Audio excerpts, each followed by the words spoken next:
यदि परमेश्वर ने सब कुछ बनाया, तो परमेश्वर को किसने बनाया? ये प्रश्न छोटे बच्चों से लेकर बुजुर्ग तक पूछते हैं और बहुत सारे लोगों को अभी भी इस प्रश्न का उत्तर नहीं मिला है, इसलिए कंफ्यूजन में रहते हैं। तो इस वीडियो में इस सवाल का हम जवाब देखेंगे कि परमेश्वर को किसने बनाया और परमेश्वर कहाँ से आए।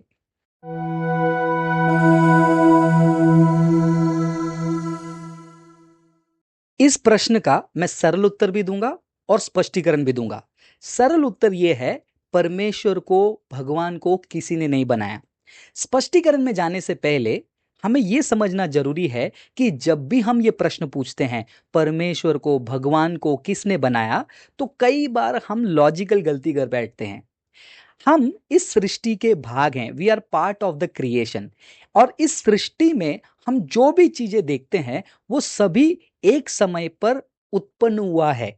Since we are part of the creation, we have always seen things coming into existence at one point of time. मतलब हम एक कैमरा को देखते हैं तो ये कैमरा को देखकर हमें लगता है कि कैमरा को बनाने वाला कोई है, क्योंकि हमने देखा है कि कैमरा अपने आप से अस्तित्व में नहीं आया है, उसको बनाने वाला कोई है।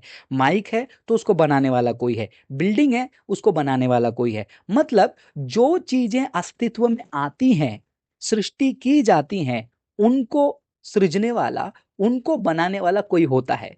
लेकिन जब हम परमेश्वर के बारे में बात करते हैं, परिभाषा को ध्यान से समझिए। हम सृष्टि हैं, मतलब परमेश्वर ने इस संसार को बनाया। यह संसार भी एक समय में अस्तित्व में आया, इसीलिए इस संसार के अंदर जो चीजें अस्तित्व में आती है उसको बनाने वाला कोई होता है। लेकिन परमेश्वर संसार से बाहर है, वो इस ब्रह्मांड या दुनिया से बाहर है। यदि परमेश्वर संसार और ब्रह्मांड से बाहर है तो इस संसार के अंदर के नियमों से वो बाहर है। जैसे समय, टाइम, स्पेस, मटेरियल, जो कहते हैं, इन सभी नियमों से वो बाहर है। यदि परमेश्वर इस सृष्टि के नियमों से बाहर है तो सृष्टि के अनुसार वो बनाया नहीं जा सकता, वो हमेशा हमेशा के लिए था, है और रहेगा।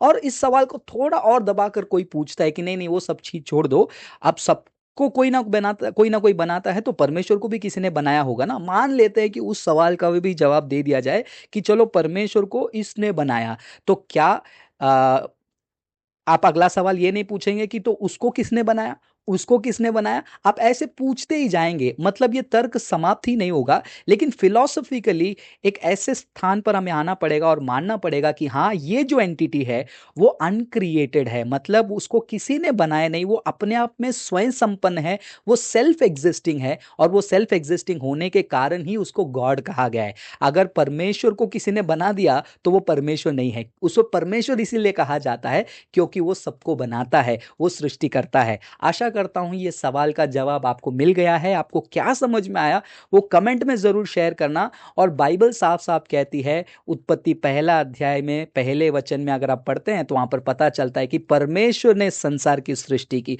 और यूहन्ना पहला अध्याय पहला वचन में आते हैं तो पता चलता है कि यीशु मसीह ही वो सृष्टि करता है। और प्रकाशित वाक्य में आएंगे तो यीशु मसीह वहां पर क्लियरली कहता है कि I am the alpha, I am the omega, I am the first and the last, beginning and the end. यानी कि परमेश्वर ही शुरुआत है, परमेश्वर ही अंत है, परमेश्वर ही सब कुछ है। इसीलिए आपका सवाल, परमेश्वर को किसने बनाया, बिब्लिकल गॉड को किसी ने नहीं बनाया। वो सेल्फ एग्जिस्टेंस है, अनक्रिएटेड है और वो हमसे बहुत प्रेम करता है। सोचिए, इतना महान परमेश्वर वो संसार में आया क्योंकि वो आपसे प्रेम करता है। अगर आप यीशु मसीह को पहली बार सुन रहे हैं, यीशु मसीह के बारे में जानना चाहते हैं, जरूर बाइबल पढ़िए, वो बहुत प्रेम करते हैं आपसे।